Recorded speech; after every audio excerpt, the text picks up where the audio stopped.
And this is Writer's Voices with Monica and Caroline. I'm your host, Monica Hadley, and with me is my co-host and mother, Caroline Kilborn. And good afternoon, everyone. So what do we have today, Mom? Well, today we have an interesting book, and it's by Jonathan Lethem. And he is a New York Times best-selling author of 10 novels, very prolific gentleman.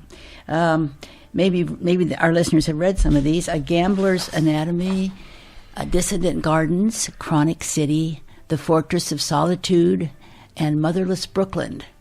And he's also had work appear in New Yorker, Harper's Magazine, Rolling Stone, Esquire, and the New York Times. So it's quite a variety of appeals there, I would say. And the book we have today is a book of essays on books and writing called More Alive and Less Lonely on Books and Writers by Jonathan Lethem, edited and with an introduction by Christopher Boucher. Boucher is how his name is said. Boucher, okay. Welcome to Writer's Voices, Jonathan. Thank you. It's very nice to be here. Thanks for having me. So let's just start with kind of the most obvious question. Why did you become a writer?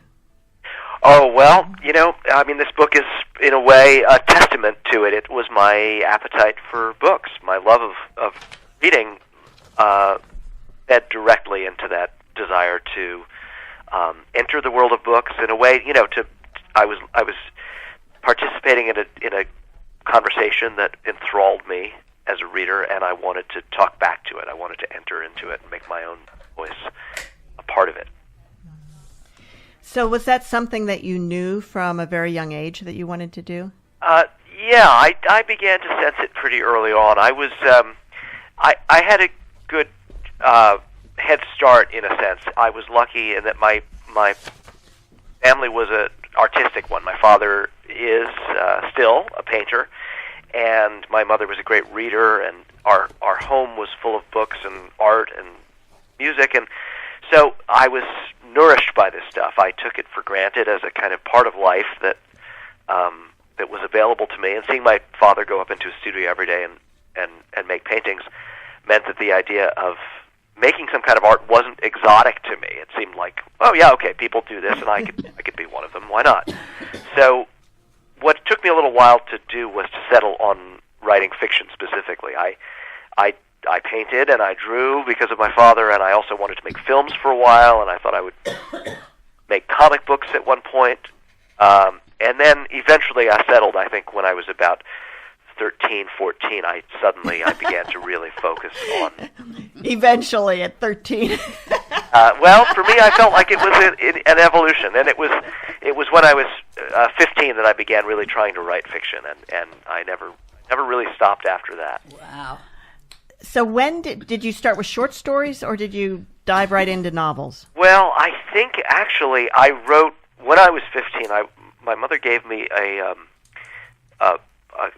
manual typewriter, little black metal manual typewriter, and on my summer vacation when I was 15, I wrote what I called a novel. It was about 125 pages, and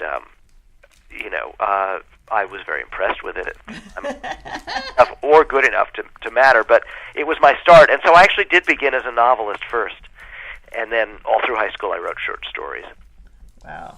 And what was your road to publishing like? Was it easy or was it a little rocky? Well, rocky would be exaggerating it, because I really, in the end, it all worked out beautifully and didn't take me that long, although at the time it felt like an eternity. I was writing, I began another novel when I was in college, when I was 19, and that interested me a great deal more than college, and so I kind of dropped out to write and began thinking of myself as working exclusively towards publication around that time, but my first novel wasn't published until I was 30. So there was a long road in a way through my 20s, but I had to learn to write. I just, I had a lot of bad pages to put behind me before the adequate ones began to appear. And in those years, in my middle 20s, I published a few short stories. I mean, I found some encouragement. I wasn't completely working in isolation in the dark. But I didn't see my first book come out until I was 30 years old, by which time I felt like an old man. And now when you see a 30-year-old, what do you think? I think that's fine. That's a perfectly good time to get started. I mean, I knew some prodigies. I happened to go to college with some people who published when we were all very young, and so I had this exaggerated standard that you should book in your early 20s. Well, it can be done, and there are some good ones, some books I like written by people in their 20s, but on the whole, it's a art form that isn't made up of prodigies the way, say, like a Mozart or you would think of a math or science prodigy. It usually takes some seasoning for people to become interesting enough to write books that you'd want to read, and that was true for me. Did you ever consider giving up? I mean, 10 years of trying to be a full-time writer is... Yeah, it would seem like I was out on a limb, but honestly, I never did consider giving up. I had some kind of spark of vanity or willfulness, some combination of vanity and willfulness that just made me certain that this was what I was going to do, and that I just had to basically shake the world by the collar until they noticed and agreed that it was, time to make room for my books on the shelf. And how did you keep a roof over your head during that time? Well, I was a bookseller, and this really to the contents of this collection, More Alive and Less Lonely, because I worked in used bookstores, and then in a couple of them that had new and remainder books as well. But my real devotion was to older books, out-of-print books, antiquarian books, and this book, in a way, isn't so different from being a bookseller. It's full of my enthusiasms. It's full of, there's a few very famous writers, canonical writers like Kafka and Dickens that I'm talking about in here, and there are some contemporary writers, Laurie Moore and Ian McEwan, people who were, brand new and quite famous, and I reviewed their books. But the heart of this activity is me introducing obscurities, books that are forgotten or being reintroduced, republished, and I've been asked to write an introduction or an appreciation for them. And that really is sort of like what I was doing working in used bookstores, finding the value in books that weren't brand new. Oh, interesting. So we noticed reading through this book that a lot of them were books that we were not familiar with, and Mom and I, and so we were talking before the show. It's like, well, I guess we're not as well read as we thought we were. Well, there's different ways of being well read. Of course, you guys have a gigantic canon of your own favorites, and that's great. This is a canon of my favorites, and some of them are pretty unusual and obscure, but, I hope that my enthusiasm for them is infectious rather than forbidding or suggesting some sort of obligation or homework to you. It should be, I've always felt there are really more marvelous books, more worthwhile books than anyone could possibly read in a lifetime. And absolutely. One has to just carve out your own path through this incredible wealth, this sort of ocean of possible, possible things you could read, and just devote yourself to what you care about and what you particularly find interesting in it. The truth is, if you showed me your shelf of favorites, I'd probably be equally intimidated and spot all kinds of things that I've never gotten to, or maybe some that I'd never even heard of. But that's good. That describes, in my mind, that describes what's great about the world of literature, is that there's so damn much of it. Oh, absolutely.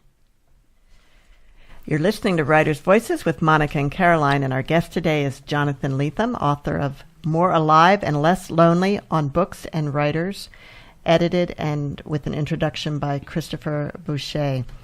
Now, the novels that you've written, there's been 10 of them? I've written 10 novels now, yeah. And would you say that they fit in a specific genre? Many of them participate in genres and move in for a stay, like I'm visiting different genres, and then I often go running in the opposite direction and do something. I've written crime novels, and I've written academic satire, and I've written science fiction or kind of fantastical fables. I've written family sagas at this point. I mean, there are some genres I still haven't managed to get involved in, but I would say that on the... No romance novels yet. I haven't... Well, I have love stories. I don't know that a romance practitioner, someone who really cared about the form of the typical romance novel, would think that I'd ever really been obedient to that form. But I've been very... I guess you could say kind of promiscuous in my relationship to genre. I like a lot of them, and I find that they give a lot of energy to what I'm writing. And the books that you write about in More Alive and Less Lonely also cover a pretty wide array of genres. Yeah, there's everything in here for sure. There are science fiction novels, and there are, well, as I said, there are great canonical writers like Dickens, and there's appreciations of nonfiction in here as well, and even of art books and photo books. There's an essay about a children's book that I loved, and so nearly everything is given some, among my many enthusiasms. There's evidence of my excitement about film, and what else? I think I've written about comic books in here a little bit. Wow. And even children's books.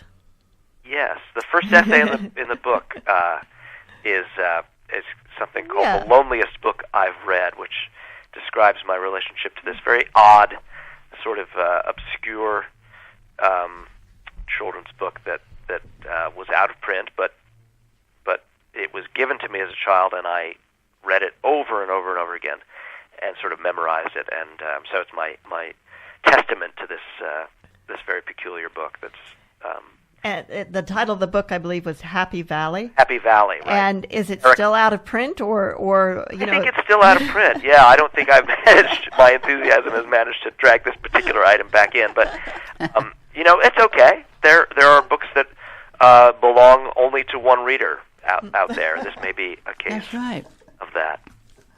Wow. Do you still have that book?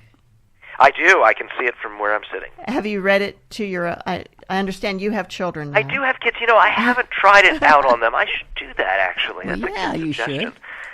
should. These guys, my boys are kind of, not to brag about it, it's actually kind of surprising to me how much they've vaulted past picture books, how quickly they've vaulted past picture books into wanting to hear these long, fantasy trilogies and series. I think that they're of the Harry Potter generation, and so we've gone through a lot of long stories like that. We read the Philip Pullman trilogy recently, and they're currently listening to The Never-Ending Story by Michael Ende. Oh yeah, that's a good one.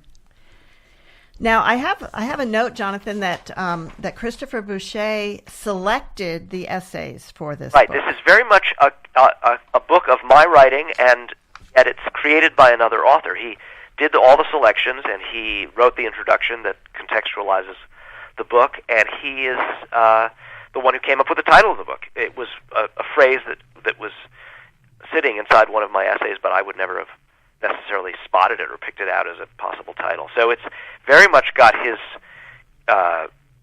caretaking, scrupulous, very, very devoted hand, all over it, and in a way that makes the book a kind of collaboration between myself and Chris.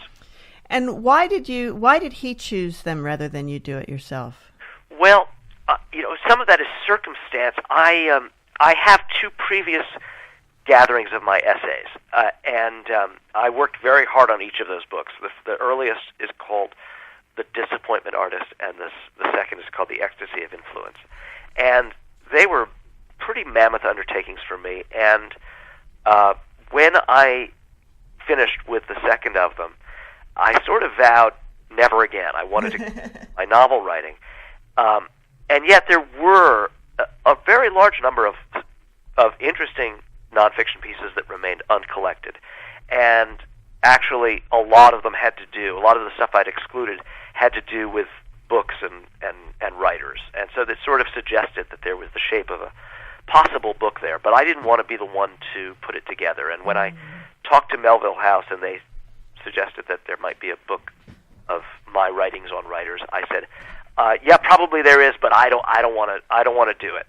I want it to just exist." And then they introduced me to this younger writer, this very talented young novelist, Chris Boucher, who was kind enough to take on the project and read through all this stuff and inject some order into it, and help me see which of the pieces were really worth preserving in hardcovers. Because not every instance of a essay or a book review that you write is necessarily going to hold up. It might be fine for the moment, in the magazine or newspaper or anthology where it first appears, but that doesn't mean it necessarily belongs in hardcovers on the permanent shelf. So Chris did all the heavy lifting on that.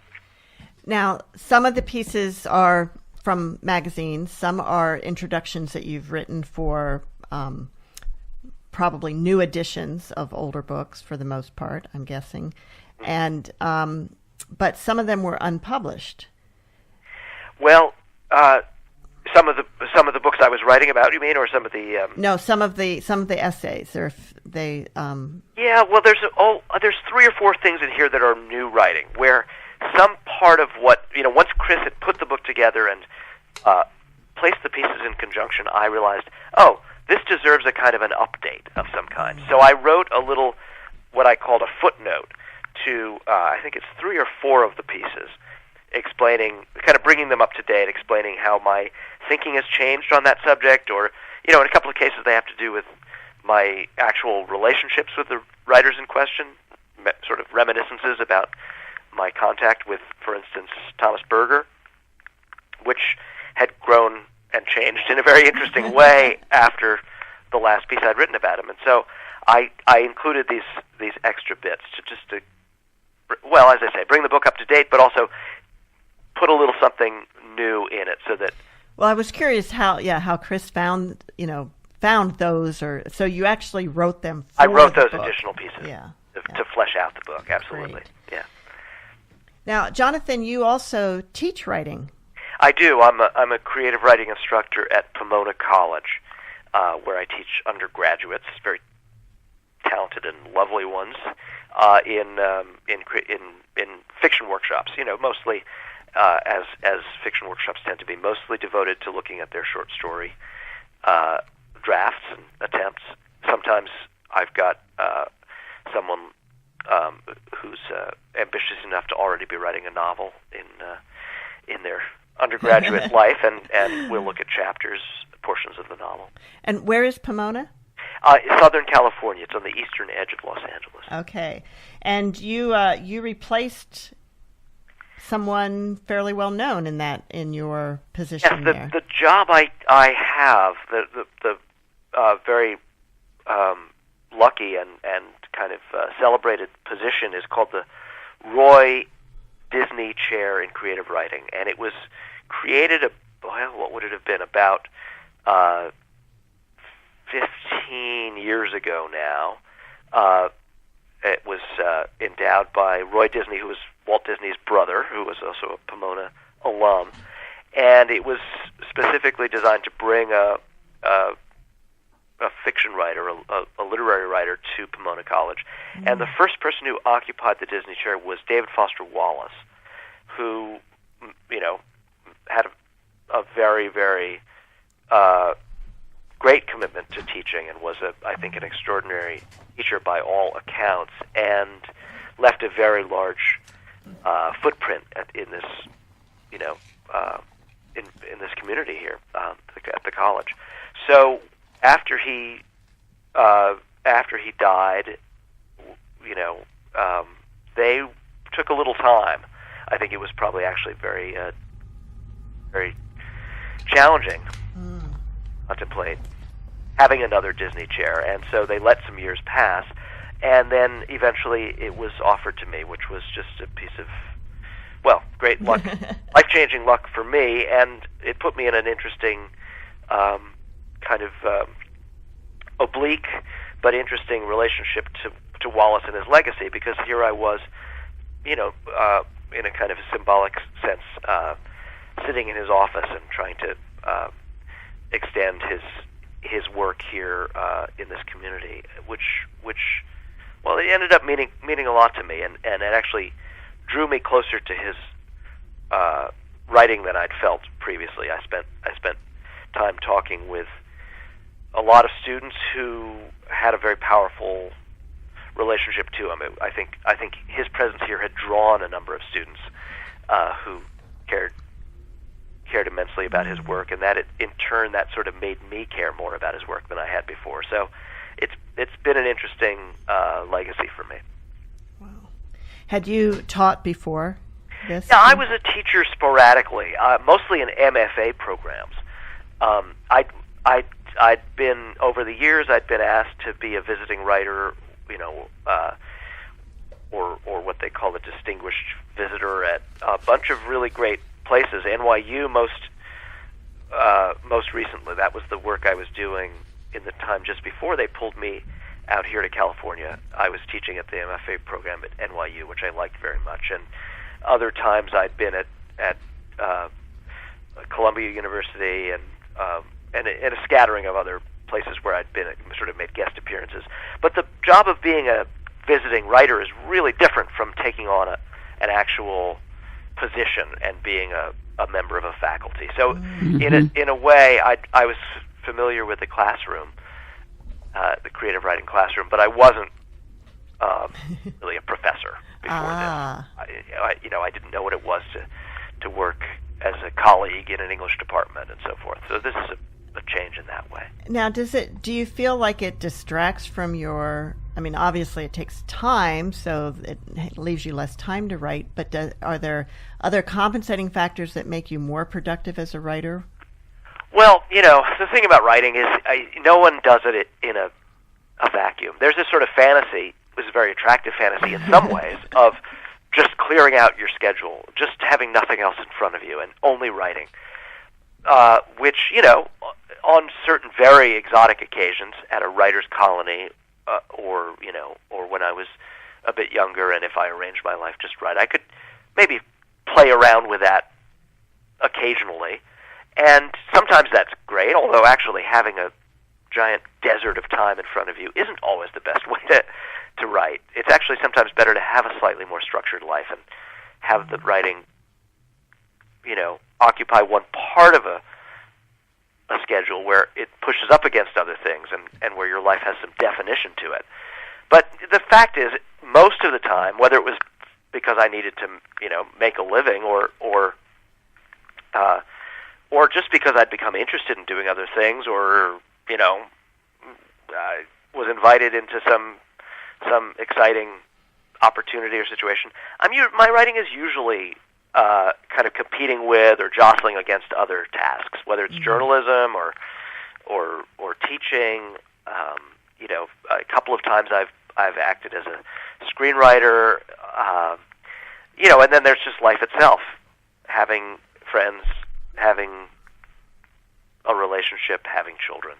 So the writing is always pushing against other things, and I think that's sort of natural and just as well. When I came out here, the truth is the biggest change that my writing had ever, the biggest challenge my writing had ever encountered was just then overtaking me, and that was that I'd had kids. Really much harder thing to balance against writing life than teaching. So I don't really see the teaching as a problem in that way, and it does, as you suggested in your question, it does nourish the work in subtle ways. I mean, I can be as curmudgeonly as any other college professor you'd ever meet about the day when I'm facing like a stack of papers to grade or have to sit and do my office hours. But the actual encounter, the classroom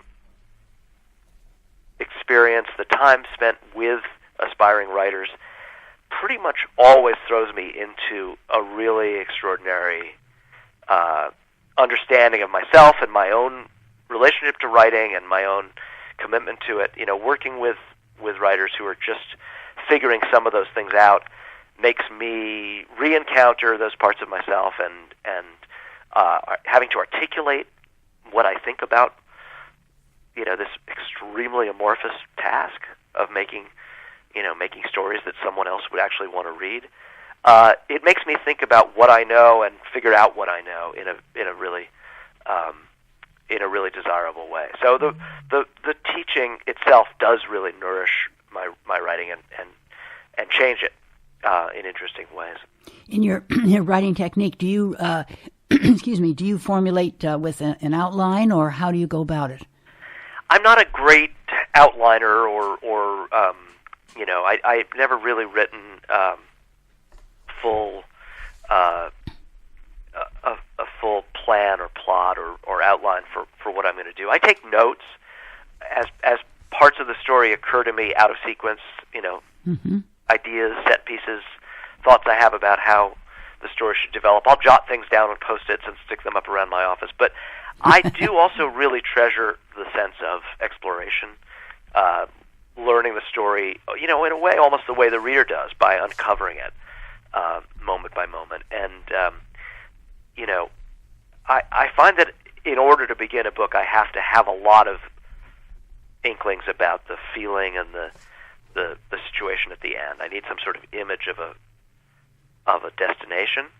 Okay, that was my next question. Yeah, but a lot of what I will encounter along the way to that destination is more or less a day-to-day act of discovery and improvisation.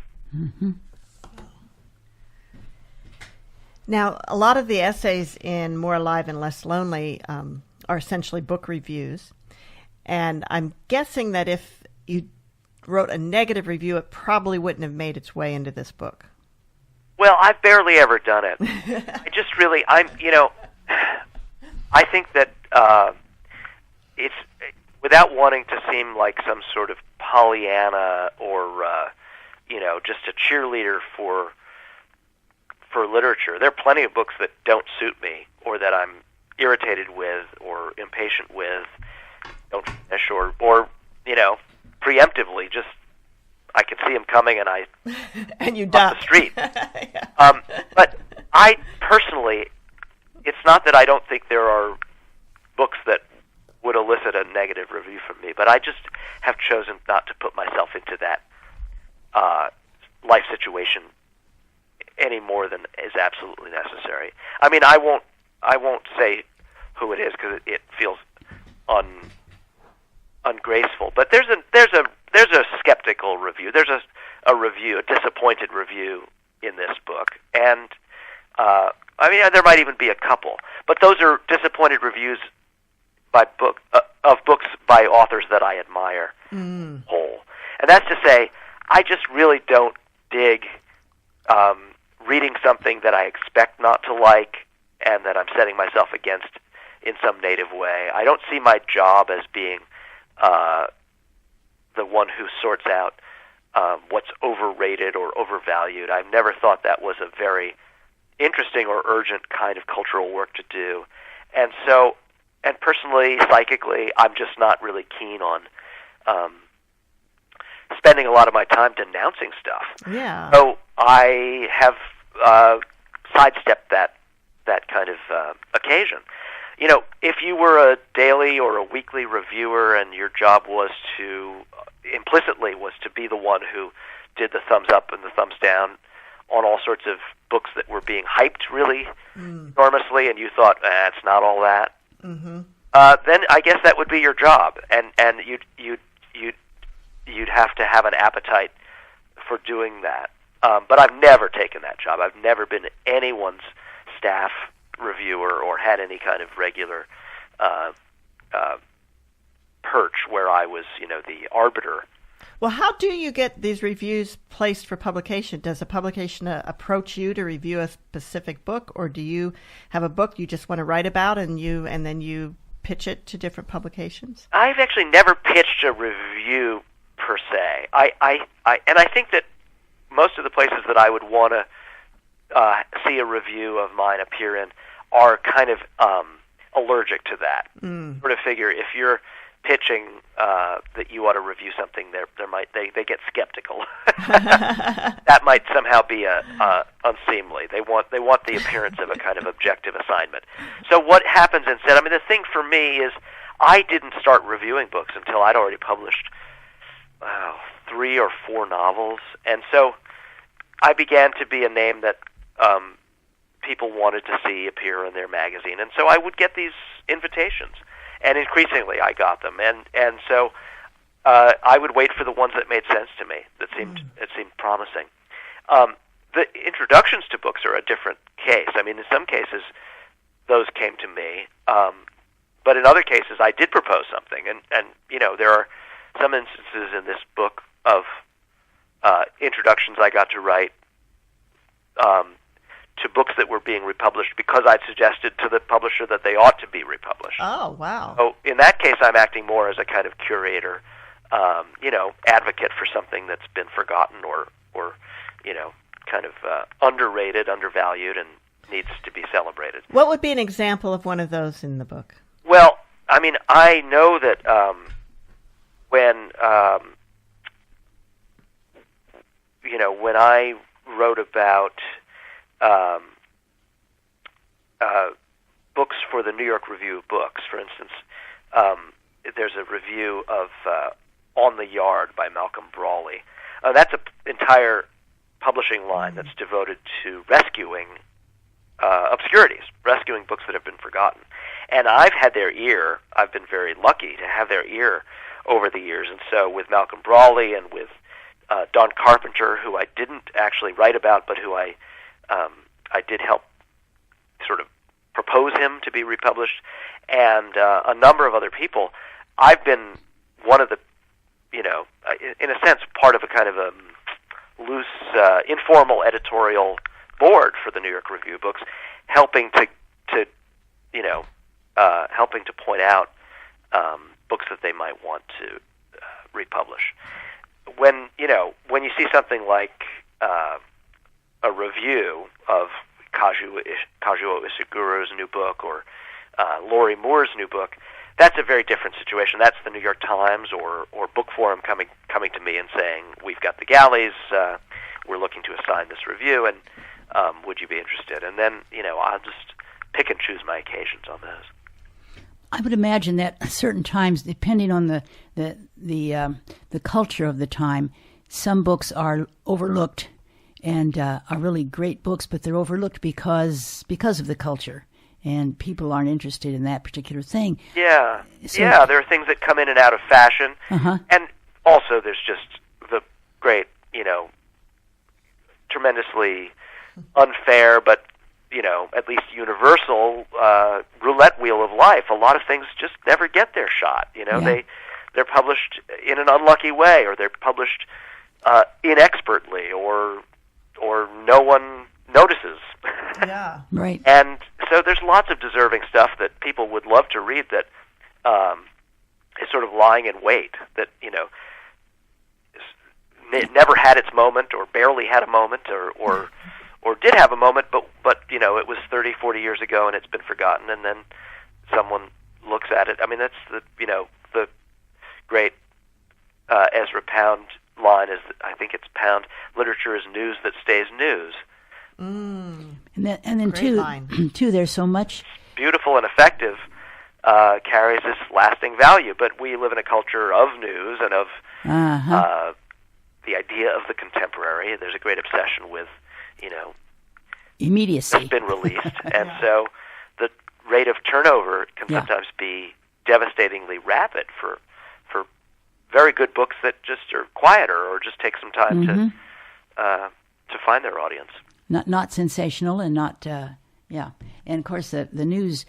I mean, the social media has changed the whole atmosphere. Let's Yes, face it. well, you see that acceleration is even more extraordinary with social media. I mean, I think it's terrifyingly the case that modern publishing regards books as having something like a 2-week window in which to, Oh, wow. catch Oh my goodness. the interest of the public. And what used to happen when I was starting out in the my first novel was published in '94. There were dozens more review venues. So many more newspapers that had a book page. But an even more striking difference between then and now was that the reviews wouldn't necessarily all happen on the day of publication. You might see a review still pop up 2-3 months after a book was published as people, turn their attention to it. And so the window in which a book was regarded as contemporary and brand new was a much wider window. Now, because of the Internet and the desire to always be the first hit, the first linked, the first mention of something, when I publish a novel, pretty much every review it's going to get has emerged within the first 72 hours. Oh, wow. It's a bizarre acceleration. Wow. You're listening to Writers' Voices with Monica and Caroline, and our guest today is Jonathan Lethem, author of More Alive and Less Lonely on Books and Writers. So if a reader misses that 72 those first reviews, then your book they never it passes out of their purview, so to speak. Well, yes, unless of course the wonderful thing happens, which is the heart of all of this, is readers passing books one to the next, whether they're booksellers or librarians or someone like you on the radio, or someone like me in an essay saying, hey, you got to read this. Yeah. And that's the best of all. Yeah. That's the thing that no publicist could ever control or quantify, nor would we want them to be able to, which is that the real way that most of us come to books is by an intimate recommendation. Mm-hmm. Someone who really... Someone you know and trust. Tells you that forget what you've heard or forget that you haven't heard anything. This is a book you would love. Yeah. Right.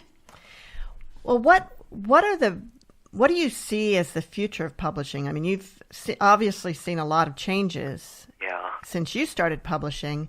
A lot of consolidation in the large mainstream press, a lot of small presses going by the wayside, the rise of self-publishing. What has impacted you the most, and what do you see in the future? Well, I'm not a guru of publishing by any measure, and I only have my own kind of very peculiar and I'm stuck inside my own experience. There's no doubt that the biggest change in that experience in the time since I began is the onset of the Internet and the rise of for better and worse. I think there are very good and very troubling things about it. The rise of the sort of upvote, downvote culture, Amazon reviews and Goodreads, and this sort of authorizing of every single reader as the reviewer of a book. It's very interesting, and it's a way of kind of bringing what I just described to you, the individual or intimate recommendation, to the foreground. But it also it can be quite there can be a kind of a superficiality to it. It itself has become very instantaneous and monetized, and it's turned into a kind of it's almost like readerly recommendations have been turned into a kind of video game or sport. But the Internet, despite all of the kind of doomsaying and there are ominous things about the changes it's imposed in our collective experience in all sorts of ways, it is a reading medium. It's a place where people go to write and read, and there's a tremendous amount of talk about books. And I don't think that it has It may have changed the financial frameworks, and it certainly had a devastating effect on booksellers. But in terms of literacy, in terms of the value of what I do, I'm not sure that it's had such a simply, threatening result. In many ways, we live in a culture that's obsessed with the written word, and I may be sometimes terrified by the velocity and the particular flavor of what happens to text, what happens to the literary conversation when it enters into that realm of velocity. But I don't think what I do is going anywhere. Well, it's true. The Internet's hungry for content. Absolutely, and also, in some ways, the bewildering nature of contemporary life, which the Internet exemplifies, or anyway is a giant window into, it makes you deeply, deeply hungry for the opposite, which is the kind of centered, concentrated, extended experience of thinking, feeling that literature represents. The timelessness of a book and the intimacy of the communion between one reader's mind and one writer's mind, and the duration, the way a book that really absorbs you sort of stops time, stops it cold, and just puts you into another framework. I think these are things that make books increasingly crucial to us. Well, I would agree with that. Jonathan, before we run out of time, would you like to read from one of the essays in the book? Oh, sure. I've got a funny one that I'll try on you. That's I think I can have time enough to read it complete because it's very short. And Great. it's an essay called "Books Are Sandwiches." Chris Boucher had the cleverness to put as the very last selection. So here goes. Books are sandwiches. Books are sandwiches. Between their bready boards lies a filling of information-dense leaves nestled together, an accumulation of layers for cumulative effect. Ratio is everything. Proportion. Too many slices of either meat or cheese can wreck a sandwich's middle passages, the overused fundamental, creating a bricky, discursive dry spot in what ought to have been a moist sequence. Too much aioli or chutney or roasted red pepper, always use those soaked in olive oil, never water, can gush, drench bread, run down the hand, and destroy a wristwatch. Yet other sandwiches, the tours de force, thrive on excess, disunity, a pepperoncini or cherry tomato bursting through the door like a character with a gun in his hand, a rant of watercress or filibuster of brie, an unexpected chapter of flaked oregano inserted like a flashback or dream in italics. We dislike instinctively those who turn a sandwich and gnaw vertically against the grain, wrecking the spine and architecture of a sandwich. Their disregard for narrative sequence is as violent as spoiling the plot of a book by gossiping in advance of the outcome. In each sandwich inheres an intrinsic eating speed, shameful to violate. Eating more and understanding less? Slow down.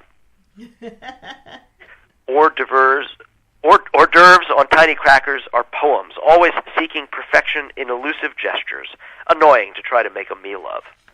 Hot dogs, ice cream sandwiches, and Oreo cookies are like children's picture books, bright and goonish, drawing the eater's eye like a magpie's to something glinting, the clowns of sandwiches. Hamburgers are clowns too, anonymous clowns that pile out of cars, frequently dwarves. Despite the propensity to make hamburgers even bigger, to boast of ounces, the default hamburger is a White Castle. As Wimpy knows, burgers are eaten in cereal, like mystery novels. I always on the last page, and the burger to follow. Sandwiches are too often served in public. In fact, the reader of sandwiches is essentially engaged in a private act, and becomes steadily irritable at our scrutiny. The Earl of Sandwich may have been a pool player, but the reader of sandwiches has no time for us or the ringing telephone, and only one hand free for a book. There you go. And that was Jonathan Lethem reading from his collection of essays, More Alive and Less Lonely, on books and writers. And this was published in the Book Club Cookbook in 2004. That's right. What was the Book Club Cookbook? You do these things, people ask you to submit to these things. I don't even know if I was ever even sent a copy of the Book Club Cookbook. I have no idea. If I was, I dropped it into one of my archival boxes and forgot about it. So I don't know what the rest of the contents of that might be. But I suppose it's probably a bunch of recipes by authors. Ah, that makes sense.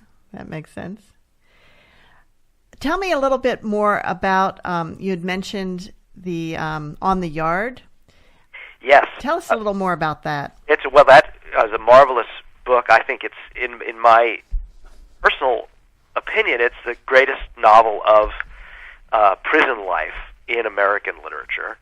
It was written by a guy named Malcolm Brawley, who was himself a career criminal as a teenager and in his 20s, and was incarcerated at San Quentin for breaking and entering and other kinds of criminal activity, and became a writer while he was behind bars. So it's a remarkable story, and also attests to a really interesting time in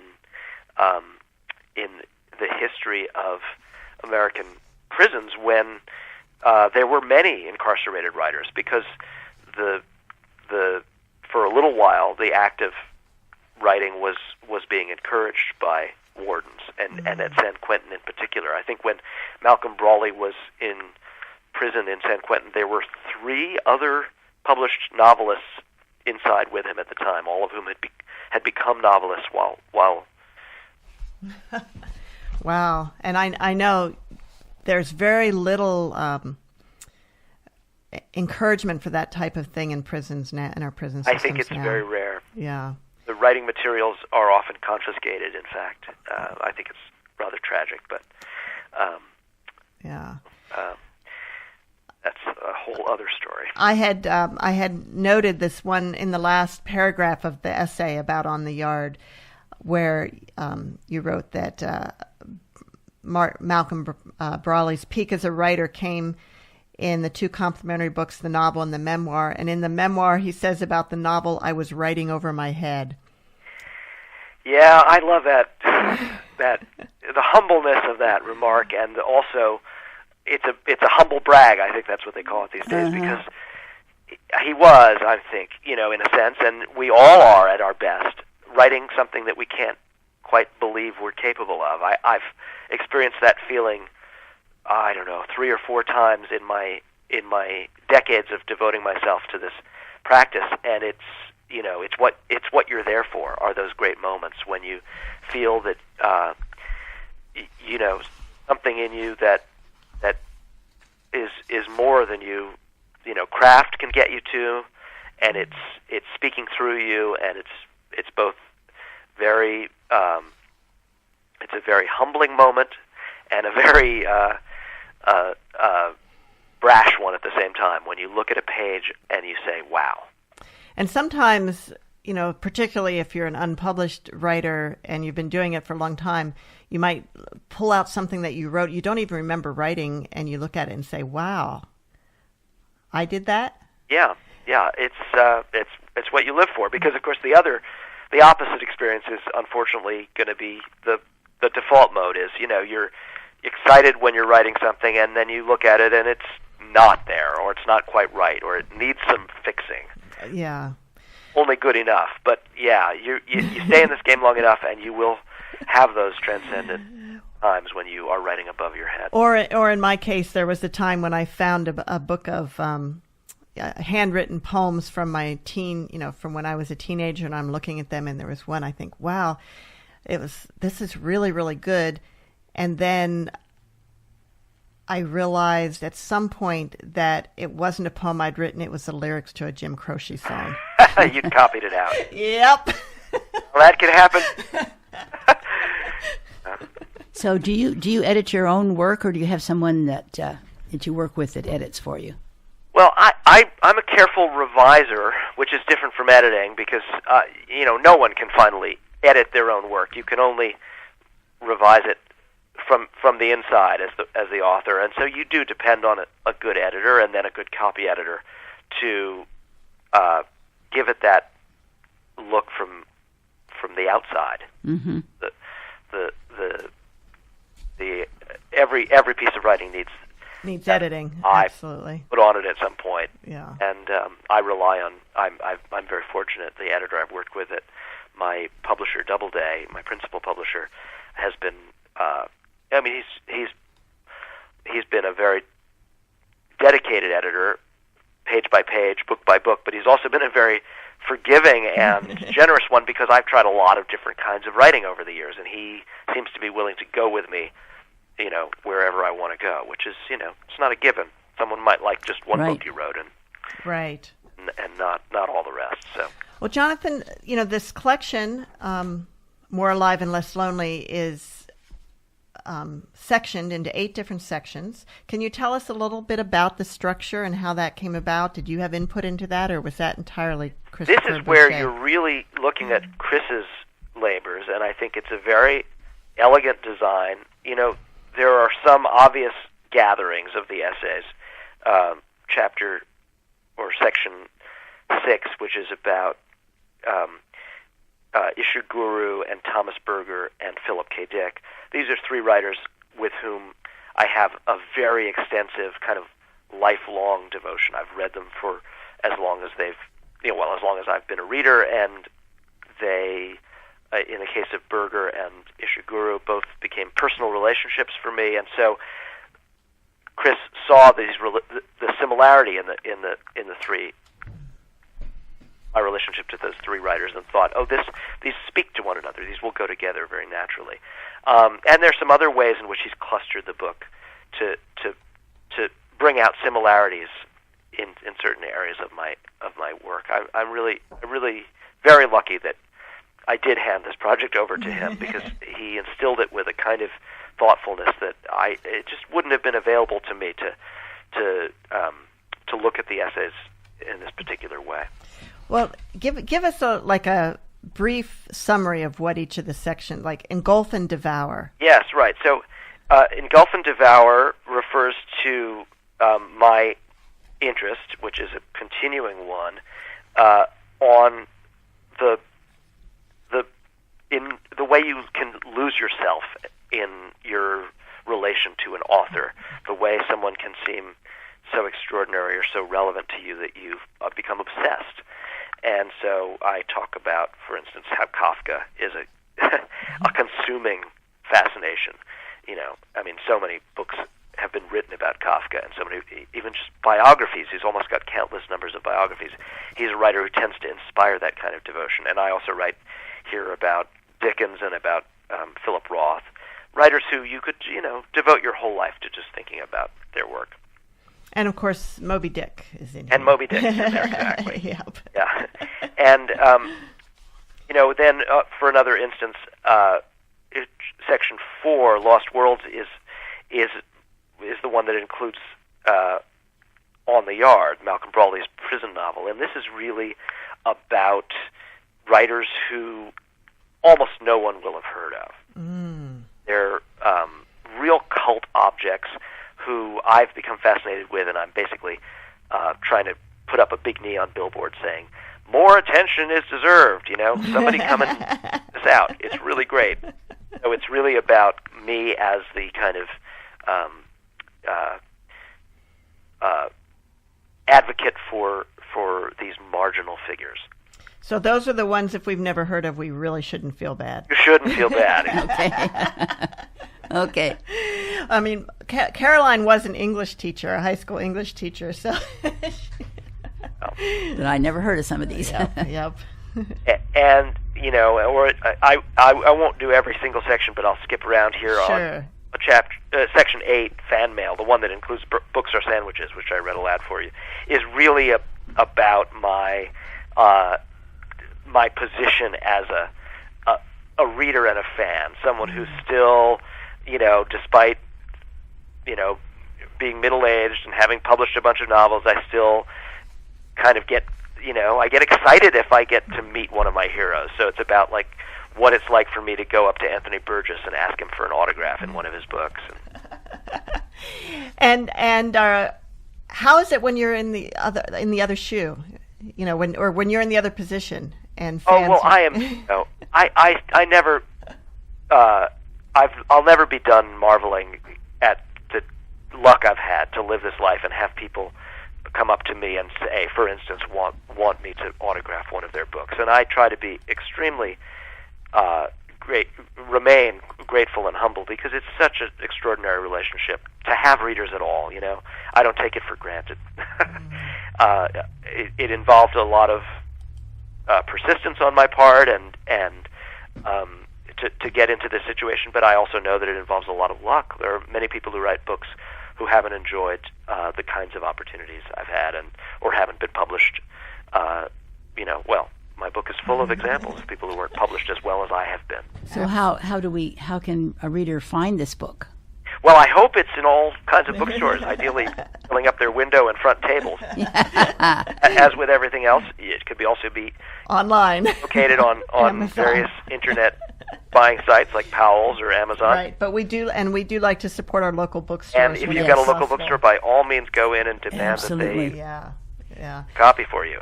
They can do that. Well, Jonathan, final word. If someone is new to your writing, what of your novels, which one would you recommend they start with? Well, that's a great question. I think that time has shown me that Motherless Brooklyn has been, for more people than not, it has been the gateway drug. Probably is still my most beguiling book, my funniest and most endearing. So maybe that's a good answer to your question. That sounds like a great on different answer. days, I have different favorites. Well, thank you so much for being with us today, Jonathan. Thank you so much. It was great to talk. Jonathan Lethem, More Alive and Less Lonely on Books and Writers, wherever books are sold. Mom, do you have some final words for us today? I do. A gentleman named Paulo Coelho said, "Writing means sharing. It's part of the human condition to want to share things, thoughts, ideas, and opinions." Amen. Well, thank you, Jonathan. Look forward to many more books from you. Thanks so much. And if you're listening on Friday, stay tuned now for Planet, and we'll see you next week on Writers' Voices.